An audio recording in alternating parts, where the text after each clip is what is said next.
हमारी संस्कृति, हमारे संस्कार सदा रहे हमारे साथ।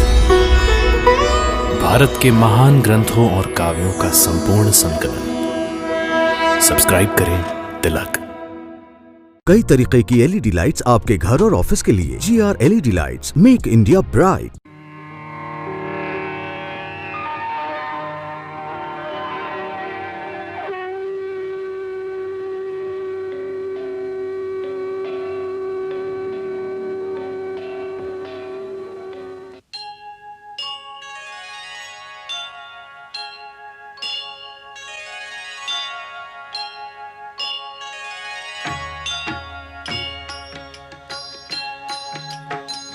सीताराम चरित अति पावन, मधुर सरस अरु अति मन भावन।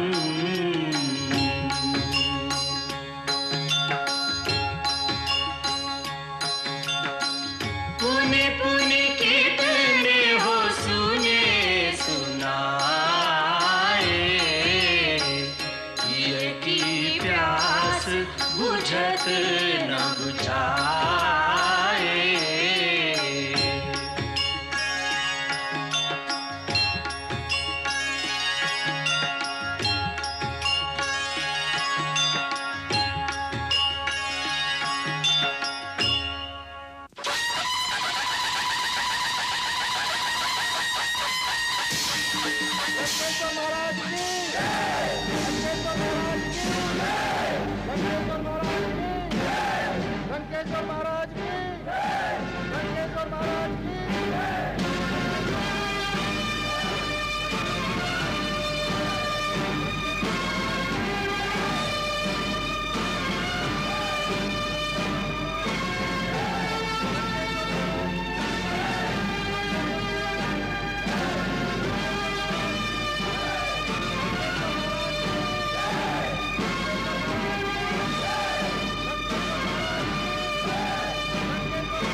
प्रभु, लंका नरेश रावण स्वयं युद्ध के लिए आ रहा है।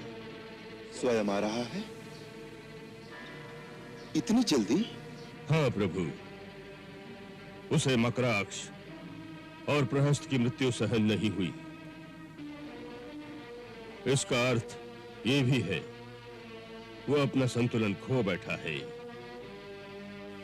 युद्ध में वीरों का इस प्रकार विचलित होना उचित नहीं होता।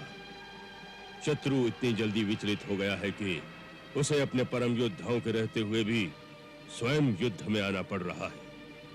ये आपकी विजय का संकेत है।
जिसे अपने वीर होने का मान हो, रणभूमि में खड़ा रावण युद्ध की चुनौती दे रहा है कोई?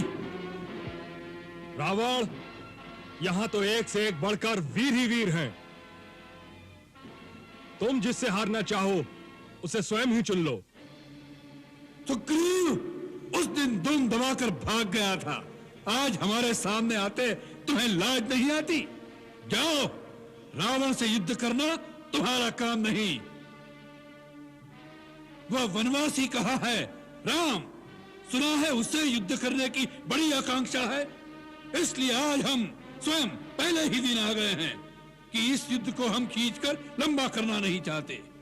इसमें केवल तुम्हारे जैसे बेचारे निर्दोष निरीह प्राणी जो उसके बहकावे में आकर लंका पर धावा करने चले आए हैं, बेचारे मुफ्त में मारे जाएंगे। इससे अच्छा यही है उसे बाहर निकालो, जिससे उसकी युद्ध की अभिलाषा भी पूरी हो जाए और हम इस दुष्टता के बदले उसे प्राण दंड भी दे सके, जिससे लंका की ओर आंख उठाने का साहस फिर और कोई भी न कर सके। यह तुमसे किसने कह दिया कि कोई भी राह चलता दुराचारी चोर जब चाहे श्री राम प्रभु के दर्शन कर सकता है? शठ, तुम तो उनके हाथों दंड पाने के योग्य भी नहीं हो। यह काम भी हमें ही करना पड़ेगा।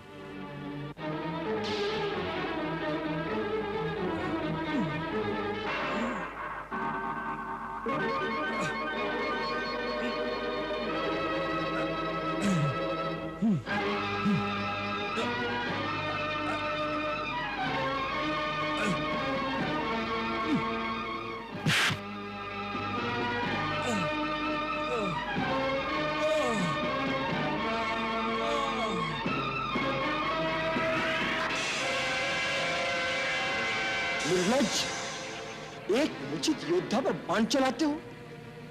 तुम्हें तो युद्ध के प्राथमिक नियम भी नहीं पता। तुम्हें रणभूमि में किसने भेज दिया? जाओ, युद्ध धर्म की शिक्षा लेकर आओ। जो रणभूमि में आ गया वह हर प्रकार से वध करने योग्य हो जाता है। राक्षस वीरों का यही धर्म है। हम इन मानवीय भावनाओं की निर्बलता में नहीं फंसते। युद्ध का एक ही लक्ष्य है, जीत, वो किसी प्रकार भी हो। तुम ठीक कहते हो। नियम, नीति, धर्म, इन सब बातों से तुम जैसे लंपट दुराचारी का क्या रिश्ता? ये तो सभ्य लोगों की बातें हैं। तुम जैसे असभ्य जानवरों को ये बातें समझ में नहीं आएंगी। तुम्हारी गाली का उत्तर मेरा ये पैना बांध देगा।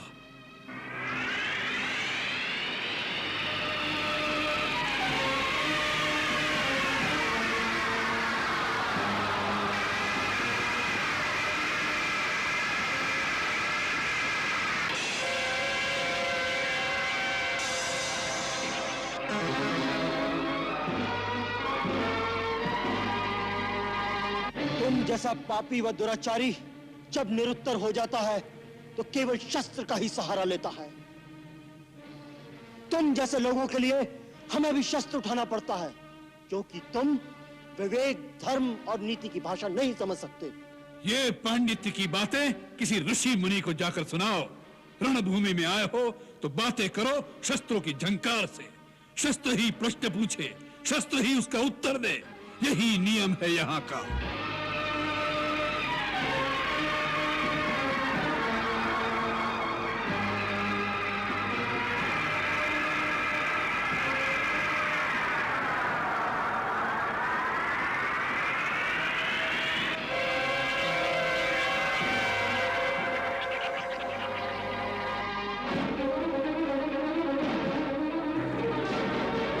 स्वयं जाइए प्रभु, आपके बिना उसका सामना कौन कर सकता है?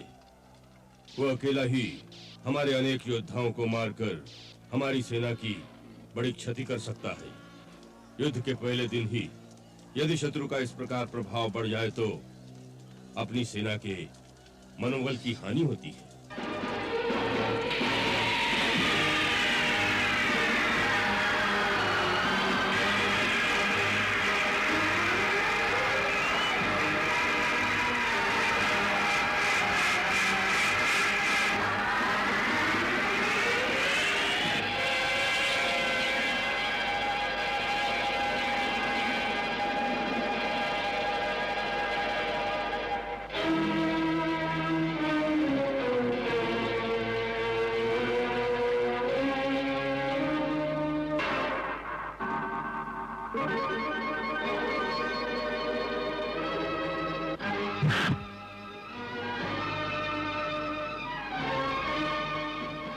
वाह,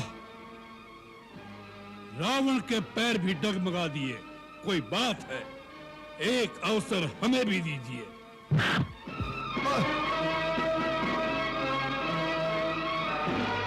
जय श्री राम।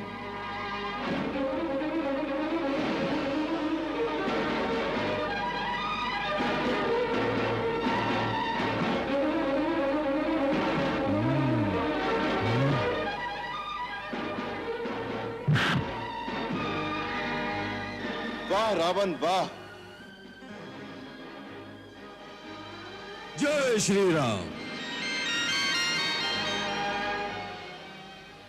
भगवान शिव के त्रिशूल की भांति प्रचंड वायुपुत्र हनुमान की मुष्टिका का प्रहार तुमने सह लिया। तुम परम शक्तिशाली हो, परंतु कितने दुख की बात है कि ऐसी शक्ति का प्रयोग तुमने अधर्म के कार्यों में किया और इस दुर्दशा को पहुंच गए। दुर्दशा? किसकी दुर्दशा, हमारी या तुम्हारी? तुम्हारी।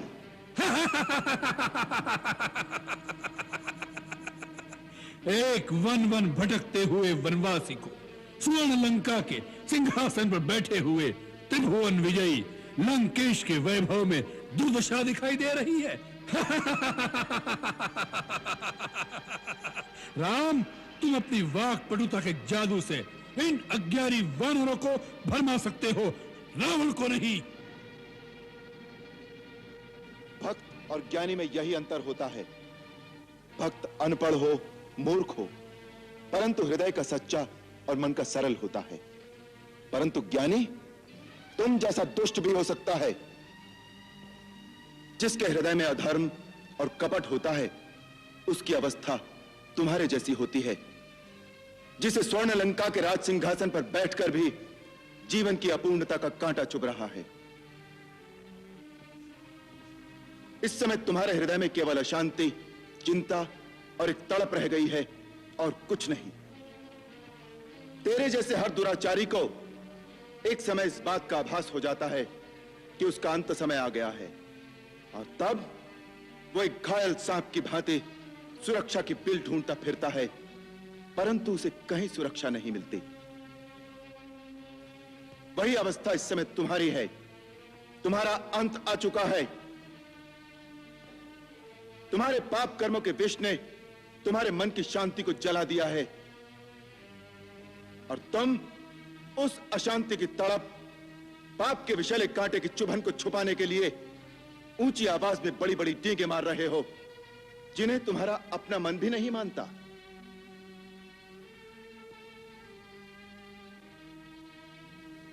रावण, इसी अवस्था का नाम दुर्दशा है।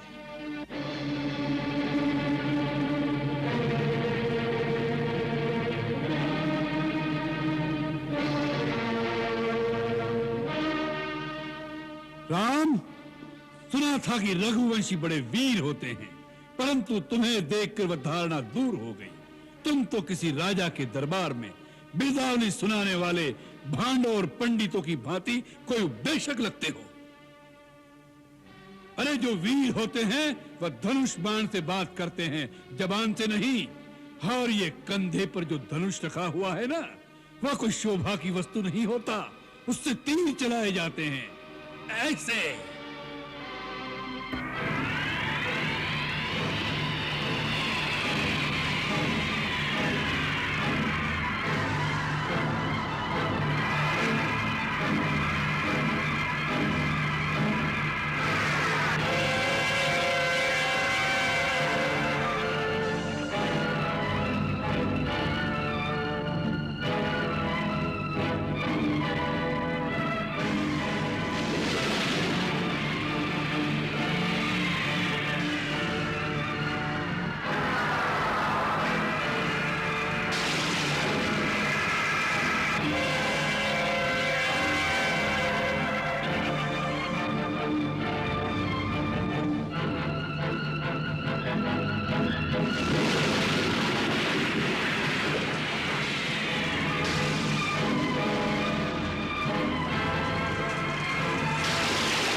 रावण, केवल पाशविक बल और अस्त्र शस्त्रों की गिनती से युद्ध नहीं जीते जाते।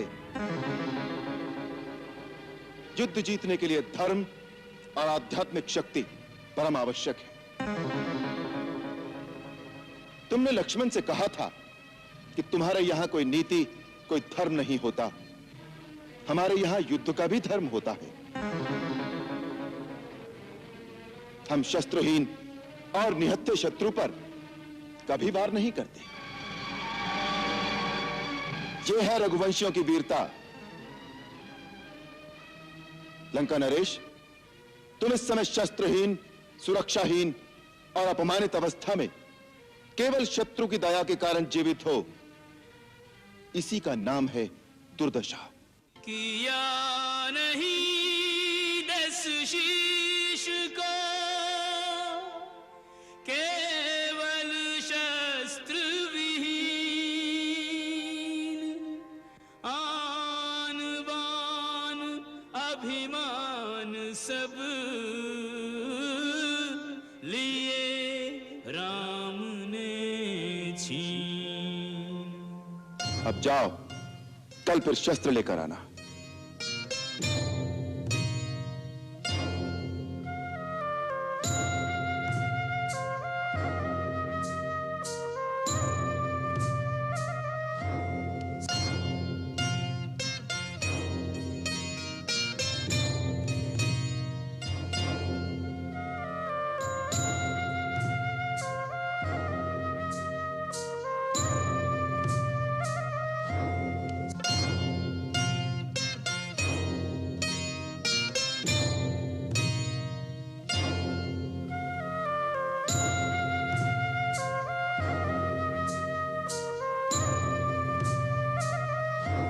सर झुका कर चला, मुंह की खा कर चला, हार की खीज से तिल मिलाया हुआ। हाथ में टूटा दर्पण अहंकार का, अर्ध विक्षिप्त सा छटपटाया हुआ। आज रावण को भी इसका आभास है, राम के रूप में काल आया हुआ। काल से कौन रक्षा करे जब स्वयं काल को दे निमंत्रण बुलाया हुआ।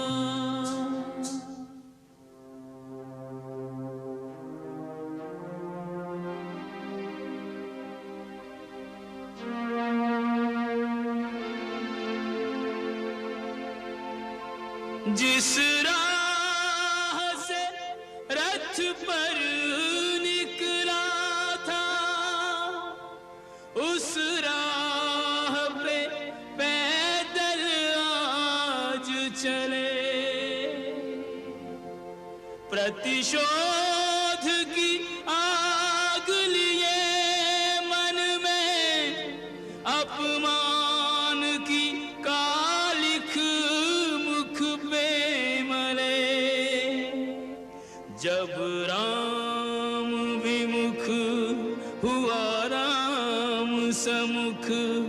तो अहम ब्रह्मास्मि के पंख जले, तब टूटता है ऊंचाई का भ्रम, जब आता है ऊंट पहाड़ तले।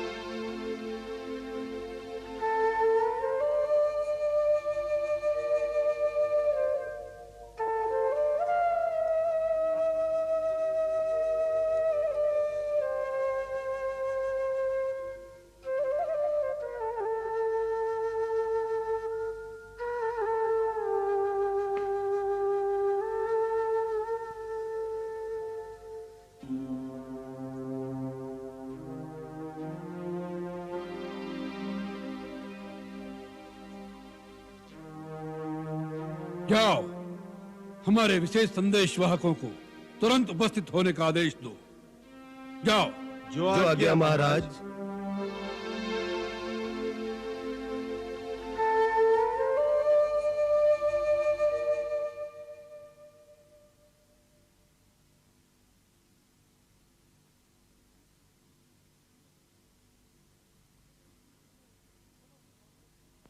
इस युद्ध में समस्त राक्षस शक्तियों का एकत्रित होना आवश्यक है।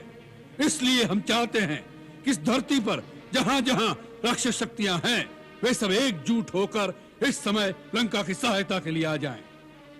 शार्दुल, महामेघ, तुम माया के परों पर उड़कर 8 दिशाओं में जाओ। 7 द्वीपों में, कठोर पर्वतों पे, पाताल की कंदराओं में, चक्रवाल गिरी के ऊपर, सर्वत्र जहां जहां राक्षस शक्तियां हैं, उन्हें लंकेश्वर का आवाहन सुना दो कि आज समस्त राक्षस जाति की प्रतिष्ठा का प्रश्न है। आज असुरी शक्ति इस वानर सेना का मुकाबला भी न कर सकी, तो उन्हें इस पृथ्वी पर रहने का कोई अधिकार नहीं है। इसलिए युद्ध के लिए सुसज्जित होकर सबको लंका में एकत्रित हो जाना चाहिए। जाओ। जो आज्ञा महाराज।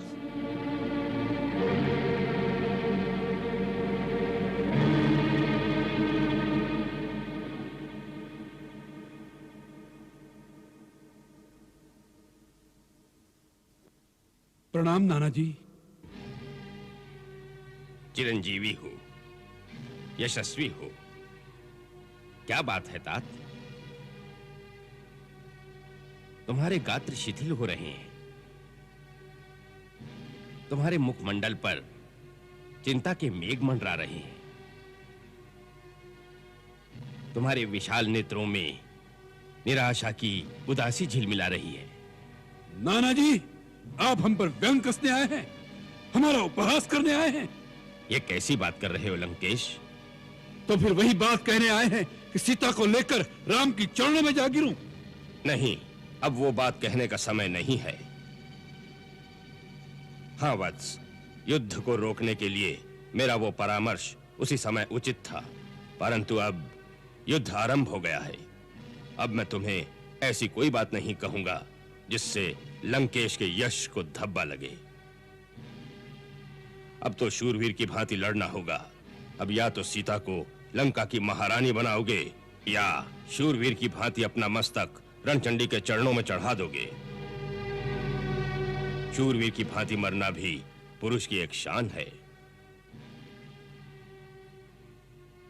तुम मेरे बालक हो, मैंने गोदी में खिलाया है तुम्हें।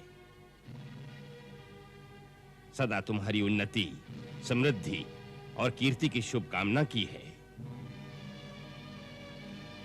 तुम इस पृथ्वी पर असुरों के शिरमौर हो। तुम्हारा मस्तक झुक जाएगा तो इस भूमि पर राक्षसों को सिर छुपाने के लिए कोई जगह नहीं रहेगी। मैं ये पूछने आया हूं, तुम इतने हतोत्साहित क्यों हो गए? उत्साही नहीं हुआ नाना जी, विचाराधीन हो गया हूं। किस विचार में खो गए हो वत्स? जितना सरल समझा था उतना सरल नहीं है शत्रु का पार पाना। नाना जी, शत्रु प्रबल है। तुम स्वयं प्रबल से प्रबलतम भीषण विप्लव हो दशानन।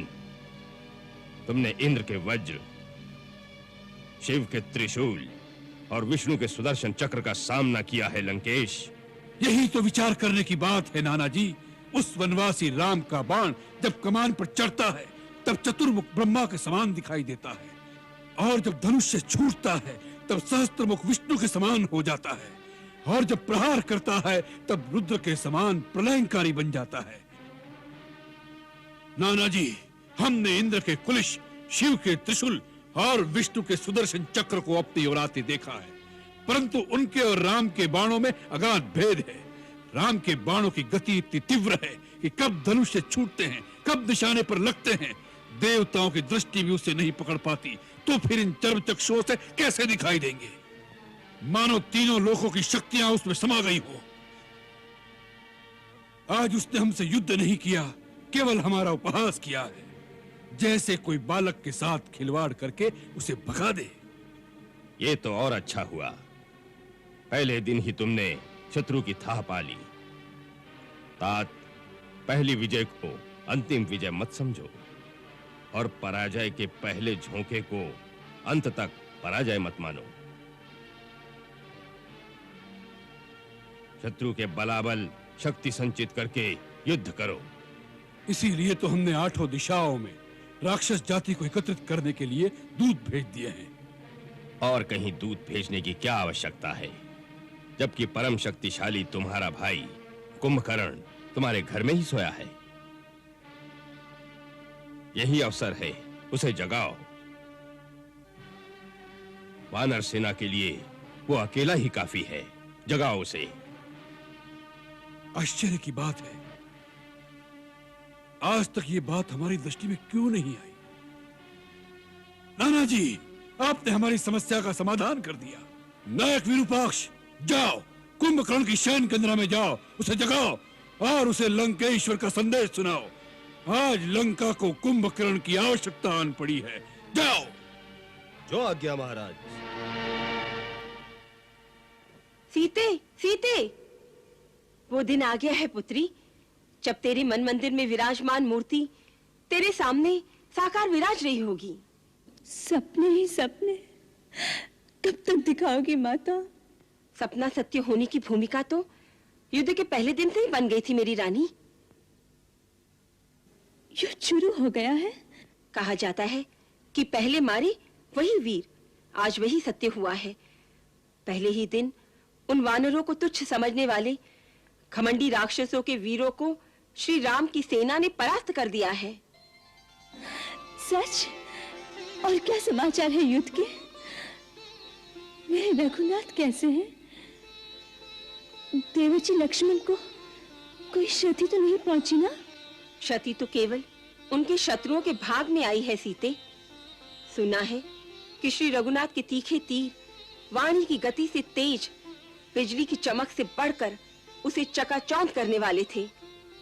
सुर, असुर, देव, दानव, शत्रु, मित्र सब उसे चकित होकर देख रहे थे। पूरब में, पश्चिम में, उत्तर में, दक्षिण में, पृथ्वी पर, आकाश में चारों ओर श्री राम की सेना ही थी। इसका प्रभाव पापी रावण पर तब पड़ेगा। पड़ चुका है। पहले ही दिन तेरे परमवीर पति ने उसे निशस्त्र करके युद्ध की भूमि में सबके सामने अपमानित करके भेजा है, ये कहकर कि निशस्त्र पर हम रघुवंशी वार नहीं करते। जा, कल फिर आना। फिर क्या? वो एक घायल सर्प की भांति तड़प रहा है, उसका मनोबल टूट गया है, और मैंने सुना है कि वो अपने भाई कुंभकर्ण को जगाना चाहता है।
जो सोया हो नींद में उसे जगाया जा, जाग के जो सोया रहे उसको कौन जगाए। जाग के जो सोया रहे उसको कौन जगाए। मंगल भवन अमंगल हारी, प्रभु सुदशरथ अजिर बिहारी।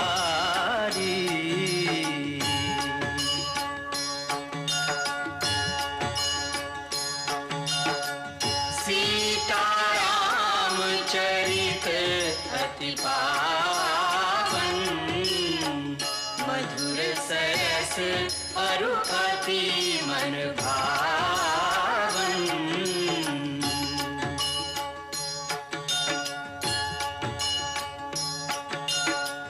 पुनि पुनि कितने हो सुने सुनाए, हिय की प्यास बुझत न बुझाए।